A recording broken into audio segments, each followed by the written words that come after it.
अब इसमें फील्ड बता ही दिया था कि फील्ड क्या होता है, व्हाट इज रो और रिकॉर्ड। रो को क्या बोलते हैं, रिकॉर्ड भी बोलते हैं। नल वैल्यू बताए थे कि आपको अगर किसी भी टेबल के कॉलम का वैल्यू याद नहीं है तो वहां पर क्या आप लिखेंगे, नल लिखेंगे, ठीक है ना, जीरो नहीं लिखना है। अब जीरो क्यों नहीं लिखेंगे मैं आपको समझाता हूँ, यहाँ थोड़ा सा आएंगे। और यहाँ पर टेबल है, ठीक है।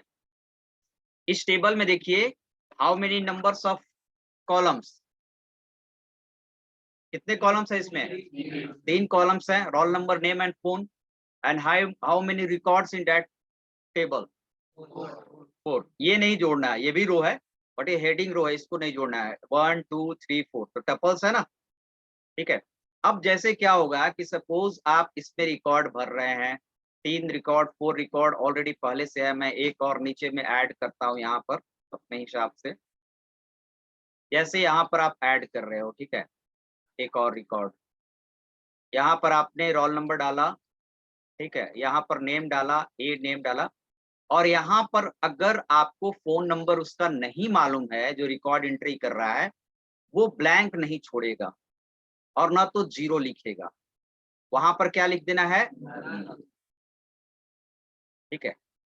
अब ये कहिएगा कि सर जीरो क्यों नहीं लिख रहे हैं, ठीक है।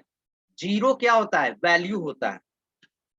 इसमें दिक्कत क्या होगा कि आगे जब हम क्वेरी करेंगे और काउंट करेंगे कि कितना नंबर ऑफ रोज है, ठीक है, तो हम लोग जब क्वेरी चलाते हैं तो जिसमें जिसमें वैल्यू होगा उसको काउंट करेगा। तो जीरो वाले में भी तो वैल्यू होगा, जीरो इज व्हाट, वैल्यू। तो वो क्या करेगा, काउंट करेगा, तो कितना फोन नंबर बता देगा, 5, जबकि एक्चुअली मेरे पास कितना है, 4 है, ठीक है ना। तो ये ध्यान देना है कि जीरो रखेंगे तो वो कभी काउंटिंग करेंगे। जैसे किसी स्टूडेंट का ईमेल आईडी में 50 स्टूडेंट है और 45 ईमेल आईडी ही लिखा हुआ है, बाकी 5 वैकेंट है और पांचों वैकेंट की जगह आप जीरो कर दे रहे हैं। अब ईमेल वाला आईडी कॉलम को कॉल ये काउंट कर रहे हैं तो 50 का 50 ही बता देगा, जीरो को भी वो काउंट कर लेगा, ठीक है। तो यहाँ पर नल रखना है। अब नल रखेंगे तो आरडीबीए समझ जाता है कि नल वाले को हमको काउंट नहीं कर रहा है, यानी कि वो ब्लैंक है। चलिए, आप ये बोल सकते हैं कि सर ब्लैंक रख देंगे तो काउंट नहीं करेगा, हम कुछ नहीं डालेंगे, सिर्फ ये सेल को क्या कर देंगे, इस तरह के सेल होता है ना, इसको सेल बोलते हैं, एम्प्टी छोड़ देंगे, ब्लैंक छोड़ देंगे। तो ब्लैंक में देखिए कहाँ दिक्कत होगा, जब हम लोग नहीं, जब हम लोग क्वेरी करते हैं तो पिछले क्लास में बताया था कि क्वेरी करते हैं तो लिखते हैं कि सेलेक्ट, है ना, फोन, है ना, फ्रॉम टेबल का नेम, टेबल का नेम क्या है, स्टूडेंट। टेबल का नेम क्या है यहाँ पर देखिए, student. Student where phone number equal to, क्या लिखें, जिनको हमको खाली है उनको दिखाना है, नल तो नहीं दिए हैं, ब्लैंक छोड़ दिए हैं, तो ब्लैंक में हम क्या लिखेंगे, कुछ लिखेंगे नहीं ना। तो यहाँ पर हम लोग क्या होगा, नल डालते हैं, न तो आप ब्लैंक रखेंगे और न तो आप जीरो रखेंगे, आपको नल लिखना होगा जिसका नाम याद नहीं है। और नहीं, नल की जगह और सबसे तरीका बता दे रहे हैं कि आपको जब डेटाबेस बनाएंगे तो आपको लिखने की कुछ जरूरी नहीं है, वो बाय डिफॉल्ट नल ले लेगा। तो ये भी समस्या आपको खत्म कर दिया है। बढ़ जाइए, वो बाय डिफॉल्ट क्या कर लेगा, जो ब्लैंक छोड़िएगा वो इंटरनली क्या डाल देगा उसमें अंदर, नल डाल देगा, ठीक है ना, आपको लिखने, क्योंकि वो जान रहा है कि नल ही रखना है यूजर को। तो ब्लैंक मतलब वो नल कर ही देता है, वो जीरो और स्पेस देने की जरूरत नहीं है, समझ गए। तो ये नल हो गया। अब आगे आते हैं इसमें, इसी चीज में, और पहला दो चीजें हमको समझनी है, प्राइमरी की और फॉरेन की, है ना। अब एक चीज आपको जानते होंगे कि प्राइमरी की किसी भी टेबल का, किसी भी डेटाबेस का सबसे इंपॉर्टेंट की है। यानी प्राइमरी की मतलब होता है किसी टेबल का वैसा कॉलम जो यूनिक हो और नॉट नल हो। यूनिक हो और नॉट नल हो, यूनिक तो समझ रहे हैं, तो उसकी सारी वैल्यू क्या हो, अलग अलग हो, डिफरेंट हो। और नॉट नल कहने का मतलब कि उस, नॉट नल मतलब नल नहीं हो, नॉट नल, नल का मतलब हम लोग क्या समझ रहे हैं, ब्लैंक, यानी कि उसकी सारी वैल्यू ब्लैंक भी हो, मतलब ब्लैंक नहीं हो, और जो वैल्यू हो वो क्या हो, यूनिक हो। इसको हम लोग बोलते हैं प्राइमरी की, क्या बोलते हैं? तो याद रखिएगा, प्राइमरी की सबसे इंपॉर्टेंट चीज है, प्राइमरी की मतलब unique plus not null, not null, समझ रहे हैं? अब यहाँ पर क्या होगा कि हमने बताया था, पहले भी डिस्कस कर चुका हूं, कि जब भी कोई आप डेटाबेस बनाएंगे, टेबल बनाएंगे, तो उसमें एक कॉलम आपका यूनिक होना चाहिए, है ना? तो उसको हम लोग डेटाबेस के लैंग्वेज में कहेंगे कि एक कॉलम एज ए प्राइमरी की होना चाहिए। क्या होना चाहिए? प्राइमरी की होना चाहिए डेटाबेस के लैंग्वेज में। अब प्राइमरी की बोलेंगे तो समझ जाएंगे। अगर मैं बोलूं कि स्टूडेंट टेबल में आप प्राइमरी की नाम का कौन सा कॉलम रखेंगे? ID number. क्या होगा? ID number.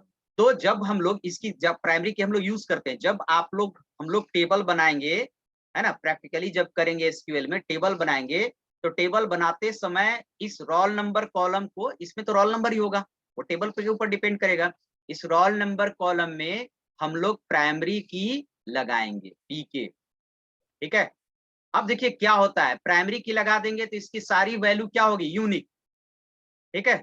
और कोई भी वैल्यू आप ब्लैंक नहीं रखेंगे, अगर याद नहीं है तो भी ब्लैंक नहीं रखना है।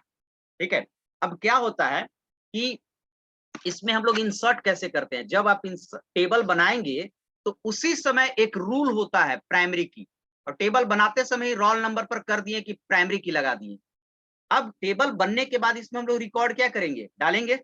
पहले हम लोग क्या बनाएंगे? टेबल का नेम और कॉलम का नेम, एक बार में इतना काम करते हैं, टेबल का नेम और कॉलम का नेम। दूसरे टर्म में हम लोग उसमें क्या डालते हैं? रिकॉर्ड। क्या डालते हैं? रिकॉर्ड्स। पहला रिकॉर्ड, दूसरा रिकॉर्ड।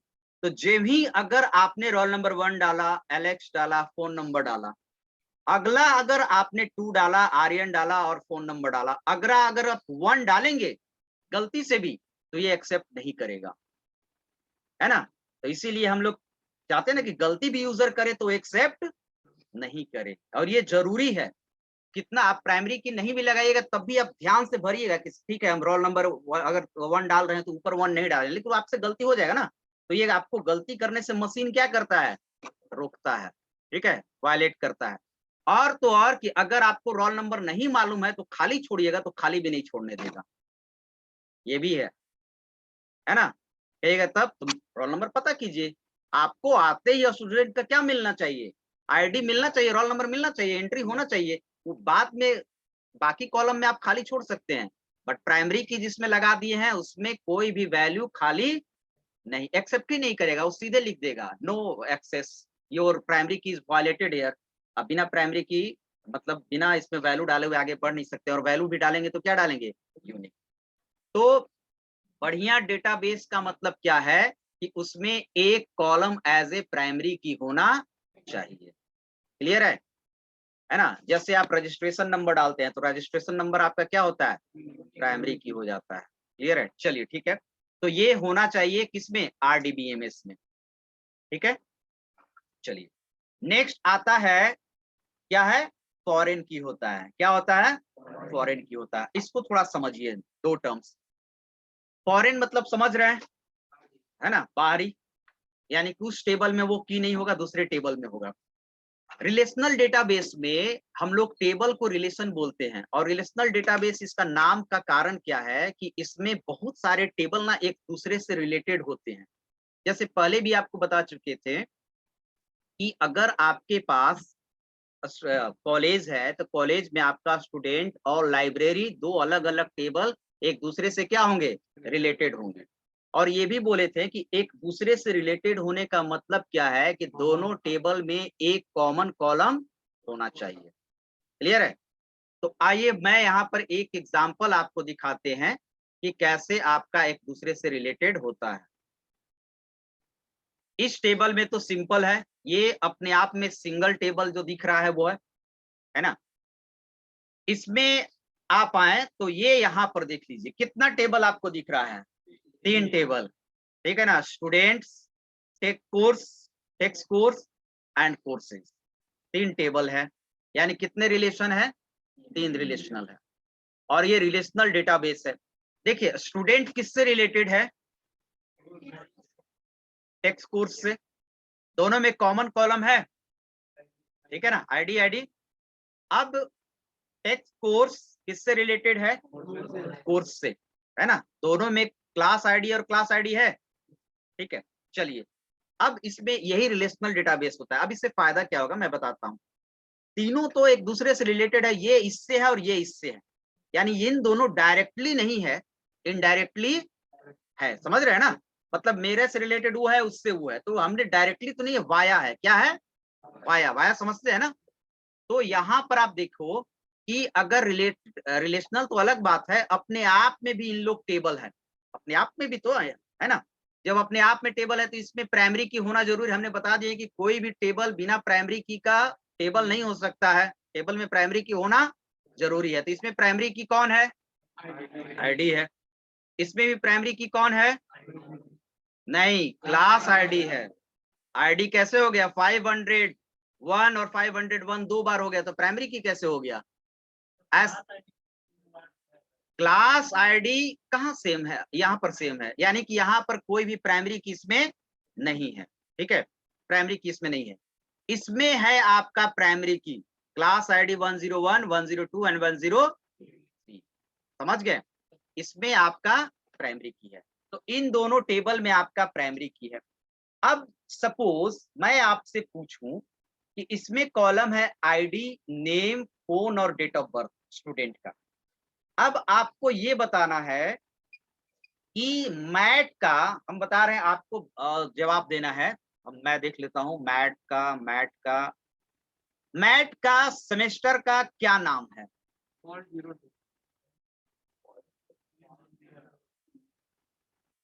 पीछे बताओ भाई, समझ रहे हो? मैट का सेमेस्टर इसमें नहीं है, हैं? क्या होगा?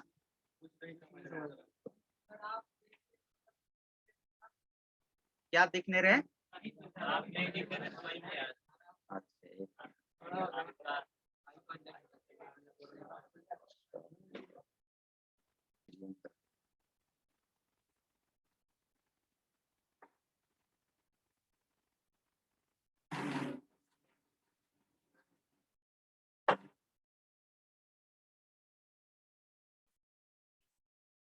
चलिए, अब जूम हो गया, अब दिखाई दे रहा है, ठीक है। अब यहाँ पर देखिए, जैसे मैंने बोला अभी कि मैट का सेमेस्टर कौन सा है? फॉल 02, समझ गया। मैट का सेमेस्टर फॉल 02 कैसे है? मैट का सेमेस्टर तो इस टेबल में है, इस टेबल में है ना सेमेस्टर। तो अब इस टेबल में हम लोग पहले मैट का क्या पता कर रहे हैं? आईडी। आईडी मैथ का क्या है? 500। अब आएंगे इस टेबल में, आईडी है 500 और 500 के सामने क्या है? फॉल 02। समझ गए? अब बताइए मैट का पेपर का टाइटल नेम क्या है? Intro to. कैसे? क्योंकि आईडी तो यहाँ पता चल जाएगा 500। अब इसमें है, इसमें इसको क्लास आईडी पता की है 1001। अब इसमें आया 1001 का इंट्रो टू इंफॉर्मेटिक्स है। ऐसी आपको आगे भी मिलेगा, यानी कि एक टेबल से दूसरे एक टेबल में कुछ रिकॉर्ड रहेंगे, क्योंकि एक ही टेबल में आपको सारा रिकॉर्ड आपको एडजस्ट नहीं होगा। एक ऑर्गेनाइजेशन में आप जाइएगा तो उसमें आपको मल्टीपल टेबल्स बनाना पड़ेगा, और मल्टीपल टेबल्स बनाना पड़ेगा तो एक ऑर्गेनाइजेशन के टेबल है तो सब में एक एक कॉमन कॉलम होना चाहिए, तभी ना इस टेबल से उस टेबल में चले जाएंगे, उस टेबल से उस टेबल में चले जाएंगे। अगर इसमें आईडी कॉलम नहीं रहे तो फिर इस दोनों टेबल में कोई रिलेशन होगा? तो इसीलिए इसको कहते हैं रिलेशनल डेटाबेस। यानी कि आपको बताना होगा कि relational database, in relational database all tables, all records are represented in tabular format, that means rows and columns। इसके बाद शुरू होना जाना चाहिए। in relational database tables are called relations, rows are called record and columns are called field। in relational database any two tables have at least one common column। ये सब खुद से भी आप लिख सकते हैं सिर्फ देखकर, क्लियर है? तो अब इसमें क्या होगा, यही आपका क्या है? फॉरेन की है। ये आपका क्या है? फॉरेन की है। ये सॉरी, ये फॉरेन की है। कर्सर आता ही नहीं है। चलो, ये फॉरेन की है, ये फॉरेन की है, ठीक है ना, क्योंकि इसी के बेसिस पर हम इसमें जा रहे हैं। यानी कि फॉरेन की किसी टेबल सुन लीजिए अब मेरी बात, फॉरेन की किसी टेबल का फॉरेन की दूसरे टेबल के रिफरेंस के रूप में काम करता है। रेफरेंस समझते हैं ना, कि उसी के थ्रू आप दूसरे टेबल में जाएंगे। तो फॉरेन एक विदेशी है ना, फॉरेन मिनिस्टर क्या करता है, विदेश की सारी चीजों को क्या करता है, मैनेज करता है ना। तो यहाँ पर इस टेबल में देखा जाए तो ये प्राइमरी की भी है और ये क्या है, फॉरेन की भी है। ठीक है, उससे कम्युनिकेट है। और इस टेबल में देखा जाए तो ये प्राइमरी की तो कोई नहीं, ये कौन सा की है, फॉरेन की है, क्योंकि इसमें हम लोग जा रहे हैं। क्लियर है, यानी कि आप समझ गए कि फॉरेन की is reference for another table, यानी कि उसी की के थ्रू दूसरे टेबल में हम लोग जाएंगे, यही फॉरेन की है। तो हर एक टेबल में प्राइमरी की भी हो सकता है और फॉरेन की भी हो सकता है ना। एक टेबल बना हुआ है, उसमें प्राइमरी की होना चाहिए, अगर वो टेबल किसी दूसरे टेबल से रिलेटेड है तो उस टेबल में फॉरेन की भी होना चाहिए। क्लियर है, लेकिन सिर्फ यही दो की नहीं होता, आगे और एडवांस पढ़ेंगे तो और भी की आपको मिलेगा, लेकिन दो की होना चाहिए, प्राइमरी की एंड फॉरेन। दो की में प्राइमरी की तो होना चाहिए बट फॉरेन की ऐसा जरूरी नहीं है। क्लियर है, समझ गए। तो यही तीनों था आपको डेफिनेशन यहाँ पर कि एक आरडीबीएमएस में टेबल क्या है, फील्ड क्या है, रिकॉर्ड क्या है, नल वैल्यू क्या है, प्राइमरी की क्या है और फॉरेन की क्या है। क्लियर है, चलिए दिक्कत होगा पूछ लेंगे आप, ठीक है। 6 की होता है, आगे आगे जो बोल देते हैं तो फिर वो अभी क्या है उसको वो समझ रहा है, वो आगे आएगा। प्राइमरी की और फॉरेन की दो चीज पढ़ा है ना, ठीक है। हाँ, सारे टेबल में प्राइमरी, ऐसा कभी जब भी ऐसा हो जाता है जिसको प्राइमरी की नहीं भी हो सकता है, लेकिन वो किसी, अगर कोई टेबल सुन लो पहले, अगर कोई टेबल ऐसा है कि जिसमें प्राइमरी की नहीं है तो वो टेबल किसी न किसी प्राइमरी की वाला टेबल से रिलेटेड जरूर होगा, वो इंडिविजुअल कभी टेबल नहीं होगा, क्योंकि इंडिविजुअल होगा तो आपको समझिए कोई काम आएगा, कोई ऐसा कॉलम है ही नहीं किसी टेबल में जिसमें यूनिक नहीं हो, उसके वैल्यू को हम लोग फाइंड आउट ही नहीं कर पाएंगे, नहीं ना कर पाएंगे। तो अगर वो टेबल प्राइमरी की उसमें नहीं है तो वो किसी दूसरे टेबल से हर हाल में रिलेटेड होना चाहिए। क्लियर है, वो आगे भी हम लोग आएंगे और डीप में जाएंगे। तो ये सारा नाम समझ गए, कॉलम क्या है, एट्रीब्यूट क्या है, टेबल क्या है, रिलेशन क्या है, टपल क्या है, रोज क्या है, समझ गए। चलिए ये सारा यहाँ पर नहीं आ रहा है ना, कर्सर यहाँ पर नहीं आता है, इसमें कोई जितना भी दिख रहा है इसी किसी पॉइंट से आपको प्रॉब्लम है पूछ लो, फिर बीच में मत टपक जाना कि सर तुमको प्रॉब्लम है, तुमसे हम पूछे कितना रिकॉर्ड है इसमें। नहीं यार, तब तो 5 रिकॉर्ड कहाँ है, 1 2 3 4 तो दिख रहा है, 4 स्टूडेंट, जितना स्टूडेंट है उतना रिकॉर्ड है। कितना कॉलम्स है इसमें, 3 कॉलम्स है, ठीक है। प्राइमरी की कौन सा कॉलम है, रोल नंबर। चलो ठीक है, घर से पढ़ के आना, पीछे वाला वीडियो देख के आना सारा। वीडियो देने का पर्पस ये भी है कि नहीं समझ में आएगा तो पीछे वाला वीडियो आप देख सकते हैं, ठीक है। तो ये आपका 3 टाइप का क्या था, डीबीएमएस था, हायरार्किकल नेटवर्क एंड आरडीबीएमएस। चलिए ठीक है, अब आते हैं, ध्यान दीजिएगा इधर, अब आते हैं डेटाबेस का आर्किटेक्चर, है ना। 1 tier, 2 tier and 3 tier, 3 tier आपका डेटाबेस का आर्किटेक्चर होता है। वो मैं समझा दे रहा हूं कि कैसे 3 टीयर्स होता है। सबसे पहले क्या होता है कि आपको 1 टीयर में हम लोग पहले डेटाबेस बनाते हैं और डेटाबेस से रिकॉर्ड को क्या करते हैं, फेच करते हैं। फेच समझते हैं ना, एक से पिछले क्लास में बताया भी था कि इंप्लॉई टेबल बना हुआ है और उससे हम लोग रिकॉर्ड को क्या कर रहे हैं, फेच कर रहे हैं। तो 1 टीयर में क्या हो गया कि मेरे ही सिस्टम पर डेटाबेस बना हुआ है और हम ही उसको क्या कर रहे हैं, फेच कर रहे हैं। यानी कि डेटाबेस कहीं दूसरे जगह नहीं है, सर्वर पे नहीं है, मेरे ही पास है, हम ही बनाए हैं और हम ही उसको क्या कर रहे हैं, देख रहे हैं। ज्यादातर ये काम किसमें होता है, एक्सेल में, एक्सेल में होता है ना। लेकिन डीबीएमएस में भी अभी पिछले क्लास में मैं आपको दिखाया था, वो था 1 टीयर, मैं फिर से आपको दिखा दे रहा हूँ, है ना, उसको दिखा दे रहा हूँ फिर से।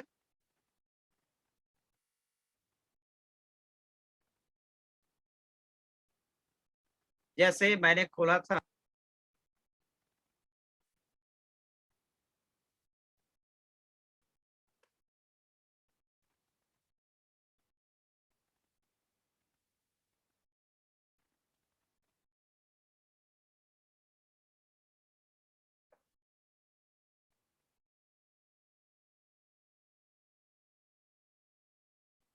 एक मैंने इसमें एम्प्लॉइज नाम का टेबल बनाया हूँ। किस नाम का टेबल बनाया हूँ? एम्प्लॉइज नाम का, ठीक है। पहले से बनाया, मैं तुम लोग सामने थोड़े बनाया है, अभी बनाया हूँ बोला ना। हाँ, टायर 1 का बता दे रहे हैं क्या होता है। ओपन हो रहा है अभी, नेट के चलते स्लो चल रहा है।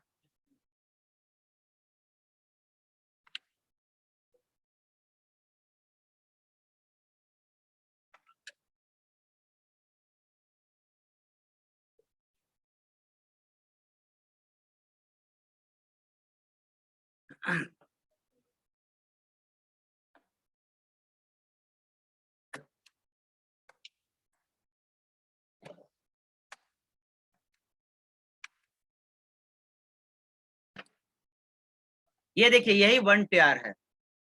1 टीयर यही है कि आपके डेटा भी कहाँ पर है? आपके सिस्टम में भी है, यानी यूजर भी आप हैं और आपका डेटाबेस भी कहाँ पर है? आपके सिस्टम में है। तो अभी हम लोग सारा कोडिंग करेंगे, सारा प्रोग्राम ये डेटाबेस पर काम करेंगे, वो किस में करेंगे? 1 टीयर में करेंगे, ठीक है। दोनों एक जगह है, यूजर भी और डेटाबेस। अब आते हैं 2 टायर में क्या होता है। 2 टायर में आपका क्या होता है कि डेटाबेस कहीं पर और है और यूजर काम कहीं और कर रहा है। यानी यहां पर आपका सपोज आपका डेटाबेस है, ठीक है, और यहां पर आपका यूजर है।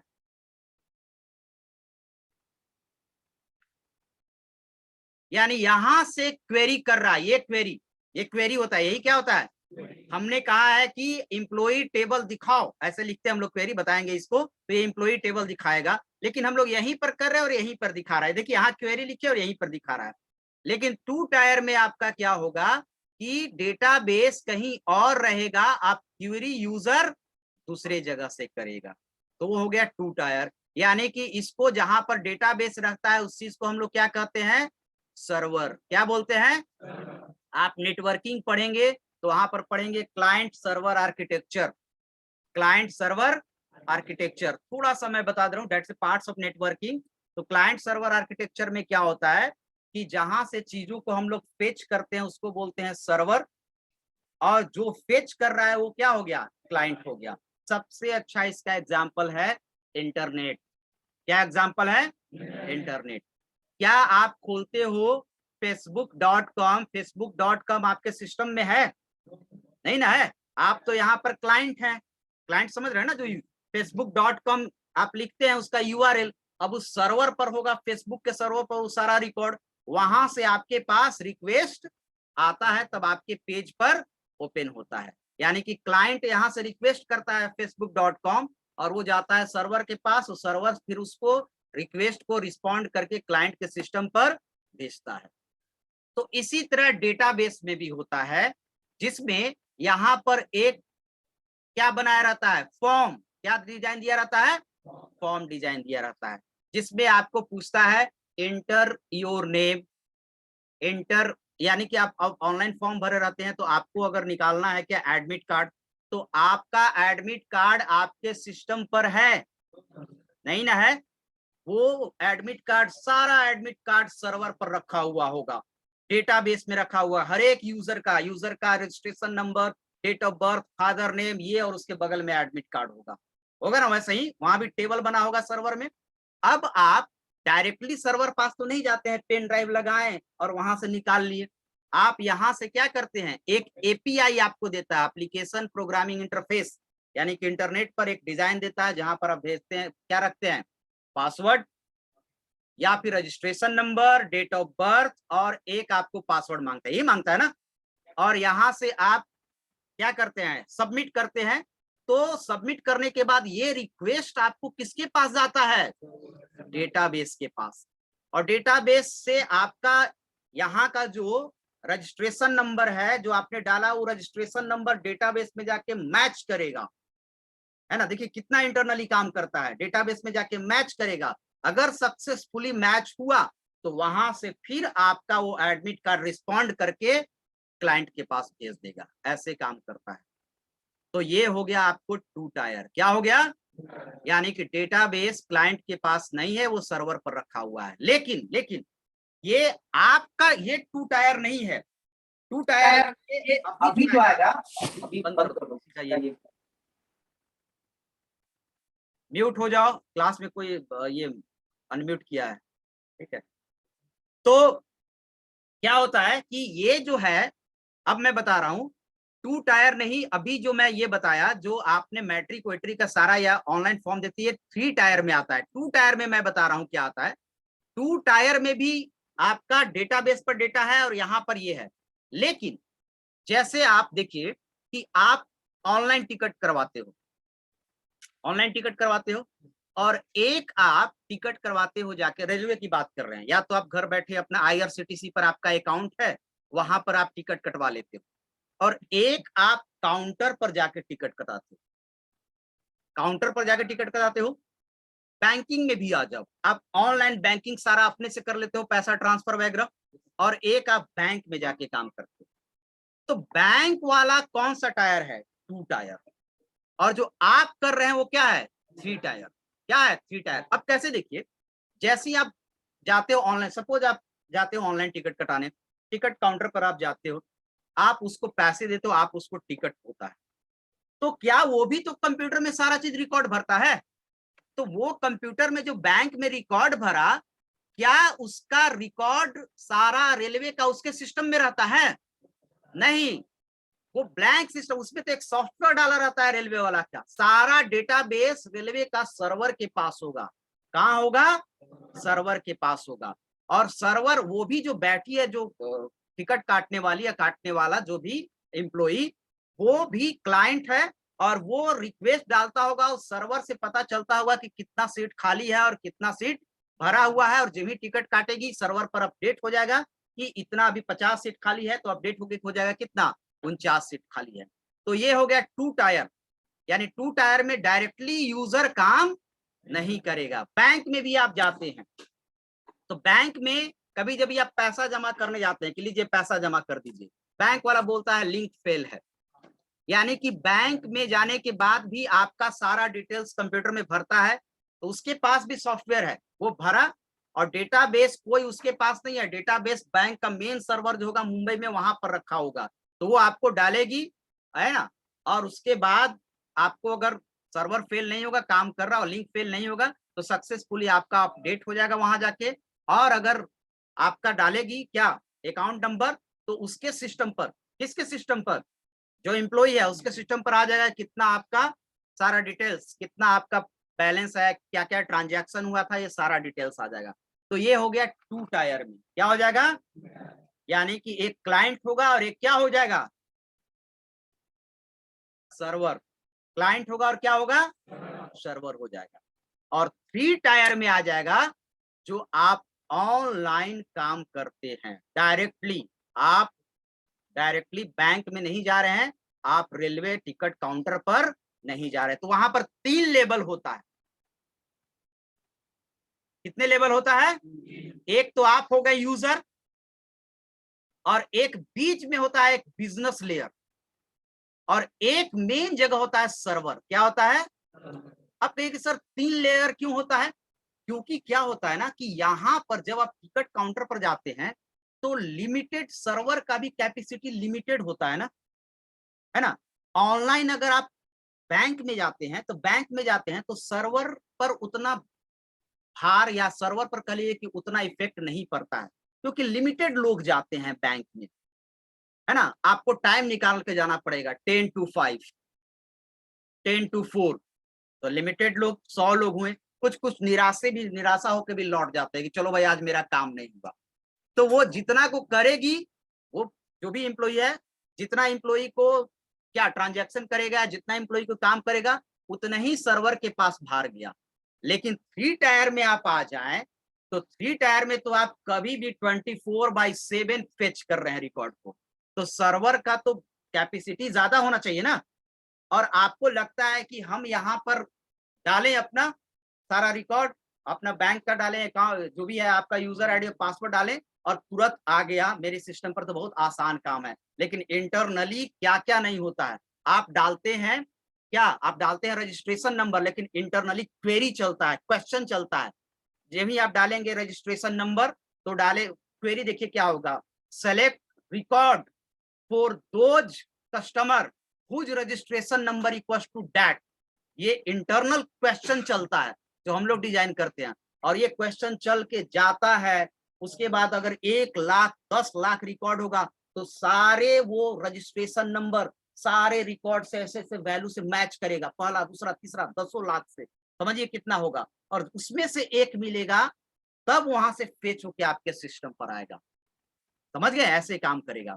तो ऐसे काम अगर 3 टेबल में 3 लेयर में क्या होता है, इसमें क्या होता है कि यहां से क्वेरी यहां चलता है तो यहीं पर एग्जीक्यूट होता है क्वेरी। और 3 टायर में क्या करता है कि जब सर्वर पर ज्यादा बोझ न बने, सर्वर ज्यादा ब्यूजी न हो, तो यहां से क्वेरी जाके यहां पहले रुकता है और ये सब क्वेरी को खोज खाज मतलब सारा एग्जीक्यूट क्वेरी को कर लेता है, तब इसके पास आपको भेजता है 3 टायर में, कि सर्वर पर क्या हो जाए कि सर्वर पर इफेक्ट कम पड़े, सर्वर पर उतना भार नहीं पड़े। यानी कि बीच में एक और लेयर होता है जो आपको क्वेरी को क्या करता है, एग्जीक्यूट करा के रखता है। तो आप समझ जाइए कि आप जो भी चीजें ऑनलाइन भरते हैं तो आपको क्वेरी के फॉर्मेट में क्या जाता है, इंटरनल जाता है। वो डेवलपर लोग बनाता है, आप भी बनाइएगा, यही क्वेरी लिखिएगा कि कैसे हम लोग क्वेरी लिखते हैं, है ना। जैसे आप देखिए इसमें मैं दिखाऊं थोड़ा सा, मैं अगर एग्जांपल दूं तो यहाँ पर देखिए, आप देखिएगा स्क्रीन पर, देखिए कितना रिकॉर्ड है, इस ये आईडी है ना। अब हमको देखना है 131 वाला आईडी, कितना देखना है, 131 वाले आईडी को रिकॉर्ड हमको देखना है। तो वेयर एम्प्लॉई आईडी, अभी आप ये सब बताएंगे इसलिए टेंशन लेना जरूरी नहीं कि क्या लिख रहे हैं सर, ठीक है। अभी हम सिर्फ आपको दिखाने के लिए बता रहे हैं कि ऐसे होता है। और अब देखिए क्या दिखा रहा है, 131 वाला को दिखा रहा है। तो अगर सोचिए कि, अब सोचिए कि आप जो बनाता है कोई भी सॉफ्टवेयर तो किसके लिए बनाता है, प्रोग्रामर के लिए खाली यूज करता है सॉफ्टवेयर को, नॉर्मल यूजर करता है। तो यूजर को, अगर नॉर्मल यूजर को सॉफ्टवेयर दे दीजिएगा और उसको बताइए कि इतना तुमको लिखना पड़ेगा तब तुम्हारा रिजल्ट दिखाएगा, वो कभी यूज करेगा जी, नहीं ना करेगा। तो उसके लिए हम लोग क्या बना के दे देते हैं, इंटरफेस देते हैं कि बस कुछ नहीं, तुमको यहाँ पर 131 डाल देना, लिखा रहेगा एम्प्लॉई आईडी, ठीक है, ऐसे लिखा रहेगा क्या, एम्प्लॉई आईडी, यहाँ पर लिखा रहेगा ई आईडी और यहाँ पर बॉक्स लिखा रहेगा और यहाँ पर लिखा रहेगा सबमिट।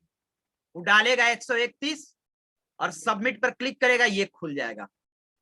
लेकिन ये उसको यूज के लिए ऐसा बना दिया है, लेकिन इंटरनली ऐसे क्वेरी चलेगा तभी खोजेगा, लेकिन हम लोग के पता नहीं चलता है कि अंदर क्वेरी चल रहा है इतना, समझ रहे हैं कितना जल्दी खोज रहा है। वो पूरा 101 से खोजा होगा, अगर इसके रिकॉर्ड को देखें तो 101 102 सबसे 131 मैच किया होगा, तब जाके मैच किया और दिखा दिया, ये होता है, समझ गए। तो अभी मैं कर रहा हूं 1 टीयर। 2 टीयर में क्या होगा, जहां डायरेक्टली क्लाइंट होगा और क्या होगा, सर्वर होगा, और उसका सबसे बड़ा एग्जांपल क्या होगा, बैंकिंग। तो बैंकिंग में आपको बोलना है कि ऑफलाइन, है ना, यानी कि 2 टीयर में सारे क्लाइंट के लिए ऑथोराइजेशन नहीं होता है, जो उसका ऑथोराइज्ड यूजर होता है वही एक्सेस करता है, क्योंकि बैंकिंग का एम्प्लॉय क्या है, ऑथोराइज्ड है ना। और 3 टायर में आपका क्या होता है कि कोई ऑथोराइजेशन नहीं, वो एंड यूजर यानी कहीं पर बैठे कर सकता है, लेकिन 3 टायर में एक बीच में लेयर होता है जो आपको उतने क्वेरीज को क्या करे, पहले ही से एग्जीक्यूट करा के रखे, क्योंकि सर्वर पर ज्यादा बोझ ना पड़े। और अभी सबसे ज्यादा कौन टायर चल रहा है, टायर चल रहा है, हाँ 3 टायर है। कैफे से फॉर्म भरा रहे हैं या कैफे वाला थोड़े उसका अपना है, वो ऑथराइज यूजर थोड़े है। आप कैफे में जा रहे हो तो कैफे में जा रहे हो तो भी आप खुद ही से यूज कर रहे हो। यहाँ पर अंतर क्या है कि मेरा नहीं सिस्टम हो के उसका सिस्टम है ना। तो ये हो गया 3 टायर में आ गया, समझ गया। बिजनेस लेयर आप कह सकते हैं क्या। हाँ तो वही ना 3 टायर हो गया। अब पूछो क्या क्वेश्चन है तुम्हारा बाबू। लिंक फेल कहने का मतलब होता है कि बहुत सारा चीज हो गया, नेटवर्क कनेक्शन टूट गया है, इंटरनेट काम नहीं कर रहा है, सर्वर पर उस समय ज्यादा लोड पड़ रहा है, सर्वर रिस्पॉन्ड ही नहीं कर रहा है, घूम रहा है, लिंक फेल बहुत सारा हो गया ना। जैसे हो गया कि बस नहीं आई, जैसे बस नहीं आई, मेरे यहाँ बस स्टॉप पर खड़ा है, बस नहीं आई, क्या क्या रीजन हो सकते हैं। बस एक्सीडेंट हो गया, टायर पंक्चर हो गया, ड्राइवर नहीं आया। तो उसी तरह एक लिंक फेल होने का, link fail may be quite, link fail होने का मतलब है कि हम सर्वर से कनेक्ट नहीं हो पा रहे हैं, सर्वर पर मेरा डेटा है, सर्वर से कनेक्ट नहीं हो पा रहे हैं, नेटवर्क कमजोर है, ट्रैफिक जाम है, एक साथ लाखों लोग कनेक्ट है, रिस्पॉन्ड नेटवर्क सर्वर स्लो हो गया, बहुत रीजन हो सकते हैं।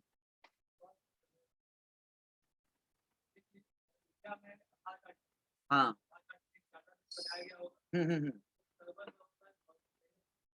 सर्वर जरूर सर्वर पर होगा। हाँ हाँ हाँ अब उस पर डिपेंड करता हो कितना स्टोरेज, हम कुछ देखने नहीं पूछने नहीं गए हैं, बल्क में लगा होगा 10 टीबी 50 टीबी, लेकिन ये पता नहीं किया, जनरल नॉलेज है, तुमको पता करके आना है, कल तुम बताओगे, हम भी खोजेंगे ना नेट पर, ये बड़ी चीज थोड़े है, तुम लोग फेसबुक पे कहाँ से कहाँ फोटो डाल लेते हो, वीडियो कट कर लेते हो, स्लो मोशन वाला बना लेते हो, तो ये कौन बड़ा चीज है, तो ये खोज के लाना है कि नहीं। आखिर इंटरेस्ट है, आप कैसे बना लेते हो स्लो मोशन, हम तो नहीं बनाते हैं। आप कहोगे सर आप तो पढ़े लिखे हैं, जानते होंगे स्लो मोशन बना, क्यों बताए, जिसमें ज्यादा इंटरेस्ट होती है वो चीज लोग यूज करता है ना। चलिए तो आप मेरे ख्याल से समझ गए होंगे, फिर से आते हैं, तो इस पॉइंट को थ्योरेटिकली आपको समझते जाना है, ठीक है। तो ये हो गया आपको 1 टायर, ठीक है।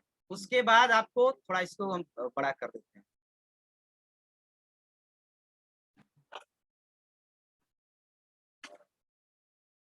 उसके बाद आपका आता है 2 टायर डेटाबेस, और क्लाइंट एक ही नहीं हो सकता है, क्लाइंट तो हजारों हो सकते हैं ना, उस डेटा एक ही एम्प्लॉय थोड़े होता है, 4 कस्टमर 4 काउंटर पर रहता है, वो सब डेटाबेस से फेच करता है ना। और लास्ट हो गया जो आपका वो होगा 3 टायर, एक और सर्वर है और यहाँ पर डेटाबेस बना, इसको आप बिजनेस सर्वर भी कर सकते हैं, बिजनेस लेयर भी कर सकते हैं। क्या 2 टायर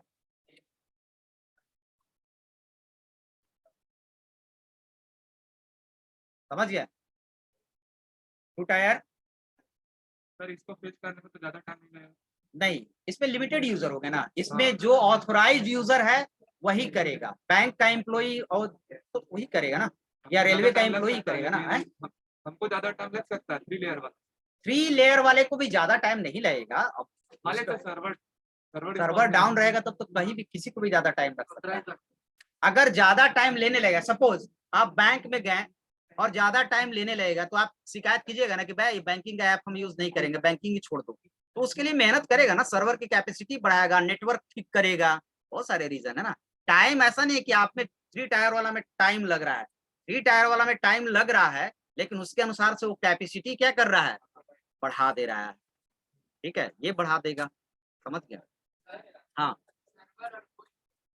सर्वर और होस्ट भी, देखिए होस्ट जनरली हम लोग टर्म यूज करते हैं, सर्वर भी कह सकते हैं, एक तरह से होस्ट है, होस्ट मतलब समथिंग स्टोर, जैसे वो वेबसाइट के टर्म में आता है, जैसे आप वेबसाइट बनाते हो ना, तो वेबसाइट आप वेबसाइट पीछे ध्यान दीजिएगा, जैसे होस्ट टर्म बता दे रहे हैं, जैसे आप वेबसाइट बनाते हो, तो वेबसाइट आप किसके लिए बनाते हो, सारे लोग 24/7 मेरे वेबसाइट को क्या कर सके, एक्सेस कर सके, तो आपके सिस्टम पर रखा रहेगा वेबसाइट, तो नहीं ना बुला बुला के कहिएगा कि देखो वेबसाइट बनाए हैं, देखो वेबसाइट बनाए हैं, उसके लिए आपको ऐसा प्लेटफॉर्म खोजना होगा, है ना, जो आपके वेबसाइट को रख सके।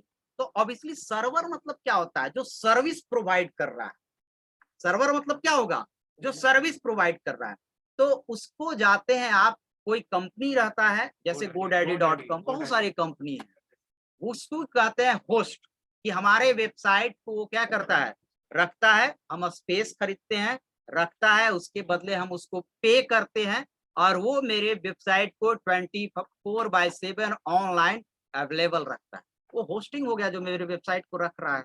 सर गूगल का भी होगा। है सब उसका तो अपने हॉस्टल में होगा, जो दूसरा का क्यों खरीदने जाएगा, है ना। नहीं सर मेरे का जब रिजर्व हम बस करेंगे, अब 50 बस के हम काम है तो खुद ही बस खरीद लेंगे। सब चीज देखो टर्म रियल लाइफ से है, ठीक है, हम लोग खरीदेंगे ना। अब हमको जान रहे हैं कि हम रोज वेबसाइटें बना रहे हैं, तो हम वेबसाइट का होस्ट अपना बना लेंगे, ठीक है। चलिए, तो ये समझ में आ गया, 1 टायर, 2 टायर एंड 3 टायर।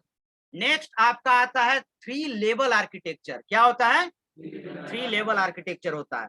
अब हमको 1 टायर, 2 टायर, 3 टायर तो समझ गए, लेकिन अभी हम लोग काम करेंगे 1 टायर पर, क्योंकि 1 टायर से 2 टायर पर आप तभी पहुंचेगा, क्योंकि डेटाबेस तो आप बना लीजिएगा, डेटाबेस बनाने के लिए तो हम सिखा ही रहे हैं, लेकिन वो जो डिजाइन है एपीआई, जो डिजाइन बताइएगा, inter user name, inter password, तो ये बनाने के लिए आपको क्या आना चाहिए? प्रोग्रामिंग लैंग्वेज आना चाहिए। क्या आना चाहिए? Programming language. तो प्रोग्रामिंग लैंग्वेज का टेंशन है, उस सीखिए, बनाइए, तब दोनों को बीच ये कीजिए, ठीक है। क्या? फ्रंट एंड होते हाँ, तो आखिर यूजर क्या यूज करेगा? फ्रंट एंड ही ना, बैक एंड ही नहीं यूज करेगा। तो अब आइए हम लोग अपने में आते हैं। हम लोग के यहाँ पढ़ना है डेटाबेस में टेबल बनाना, उसके बाद सोचेंगे कि कैसे टेबल से फेच करना है, क्या करना है। तो अगर हम टेबल बनाते हैं तो उसमें भी 3 लेवल होता है। ये लेवल आ गया एक टेबल में, नो क्लाइंट, नो सर्वर। अब अपने हम लोग डेटाबेस में आ जाते हैं अपने, उसमें 3 लेवल होता है, external level, conceptual level and internal level. इन तीनों को आप समझेंगे कि क्या कौन सा लेवल होता है। जैसे अभी मैंने बंद कर दिया क्या? जैसे अभी आप देख रहे हो, ये 200 रिकॉर्ड है, नहीं आ रहा है क्या? अरे यार, वो आ जाता है तो बार बार एंड स्लाइड्स।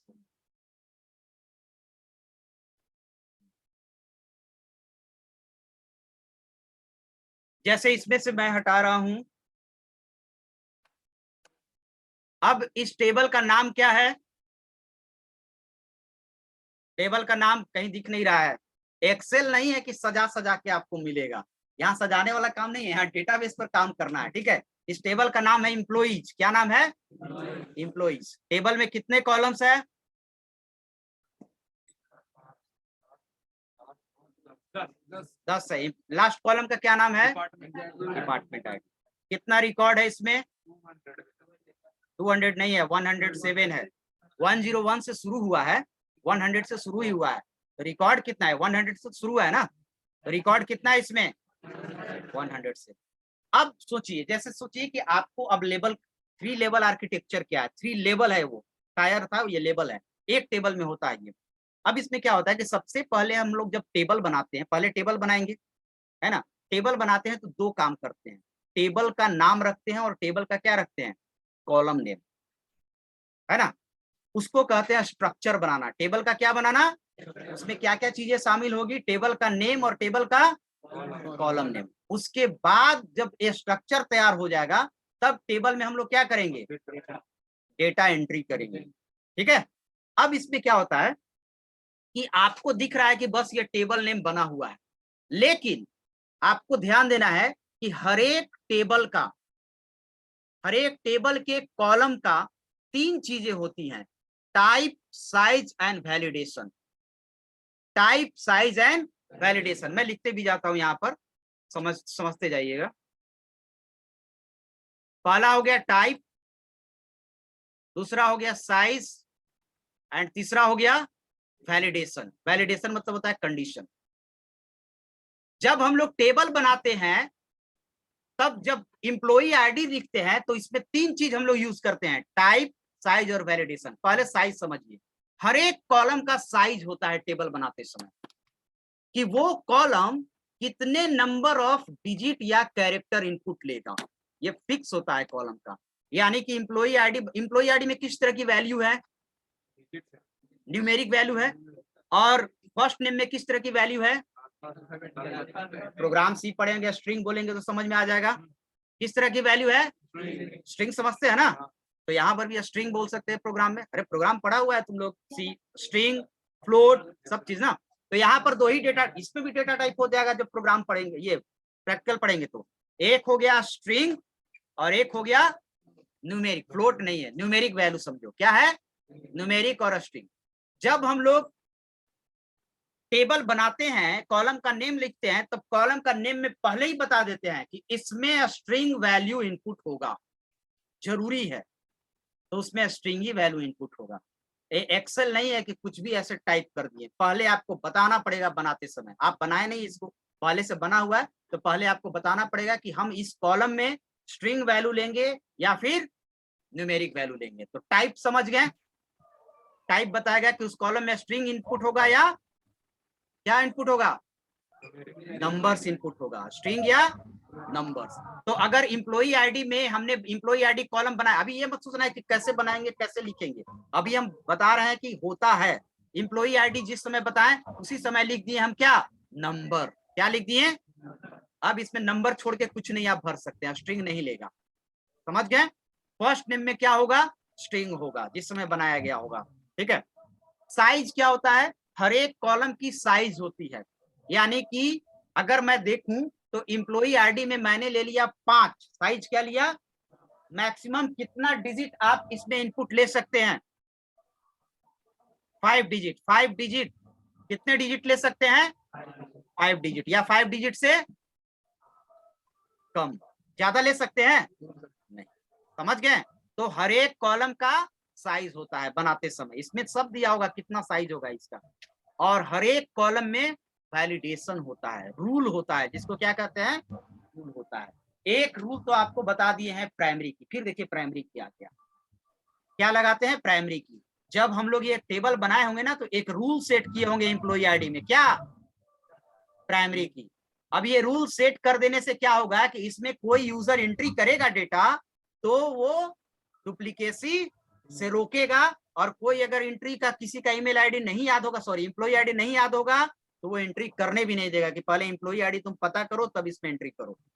तो एक ही रूल नहीं होता है, बहुत सारे रूल होता है, वो हम रूल आगे बताएंगे जब बनाएंगे टेबल। तो एक रूल होता है कि जैसे सपोज आप इम्प्लॉई का टेबल बनाए हुए हैं, और हम अपने ऑर्गेनाइजेशन में इम्प्लॉई को 50,000 सैलरी मैक्सिमम देते हैं, तो जो भरने वाला होगा, एंट्री करने वाला होगा, डेटाबेस डेवलपर होगा, वो चाहेगा कि सैलरी 50,000 से ऊपर हो नहीं हो, ध्यान से भरेगा, लेकिन गलती से 52,000 भी किसी का भरा जाएगा, तो डेटाबेस में गलती तो नहीं ना होना चाहिए, सारा सैलरी उसका स्पॉइल हो जाएगा, दिक्कत हो जाएगी।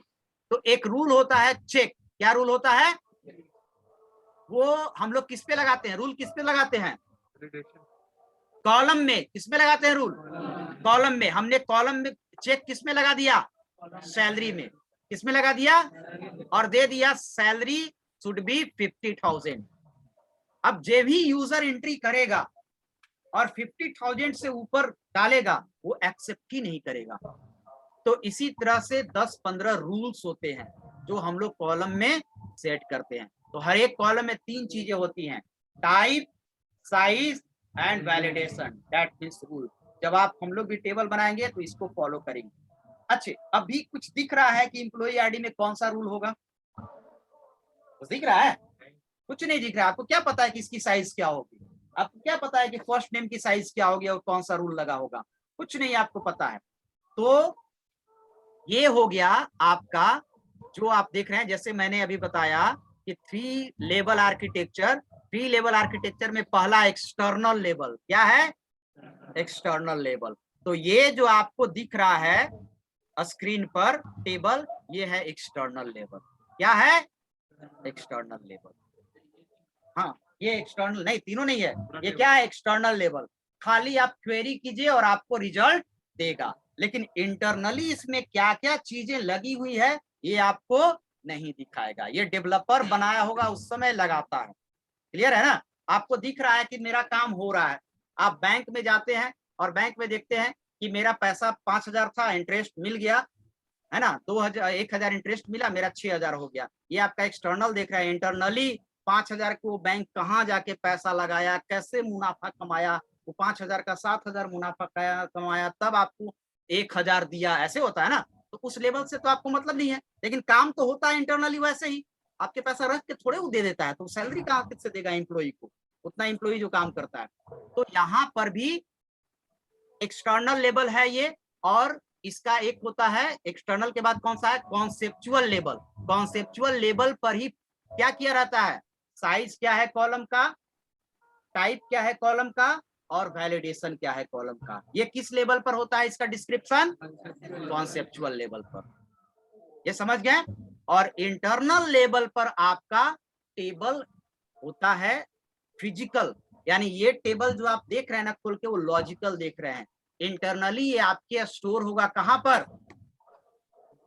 हार्ड डिस्क में। कहां पर स्टोर होगा? हार्ड डिस्क में। और हार्ड डिस्क में जो चीजें स्टोर होगी वो किस फॉर्मेट में होगा? 0 और 1 के फॉर्मेट में।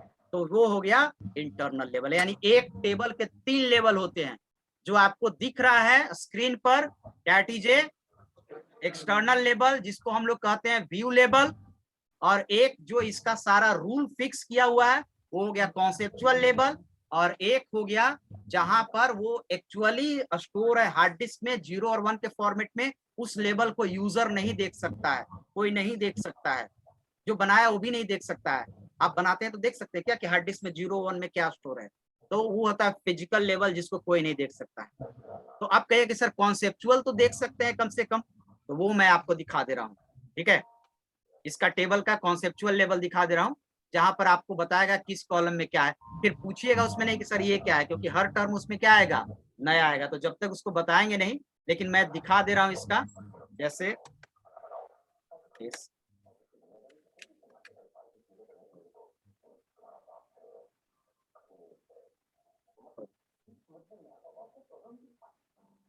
यही देखिए कॉन्सेप्चुअल लेवल है। एम्प्लॉई आईडी का डेटा टाइप क्या है? नंबर है। ये बनाने वाला जो उस बनाया होगा उस समय लिखा होगा। ठीक है, और इसकी साइज क्या है? 6। ये साइज है। साइज में न्यूमेरिक साइज है, तो न्यूमेरिक का 2 चीज होता है, एक इंटीजर पार्ट और एक फ्लोटिंग पॉइंट। मतलब फ्रैक्शन के बाद पॉइंट के बाद हो गया फ्लोटिंग पॉइंट होगा, तो सिर्फ इसमें क्या लगेगा?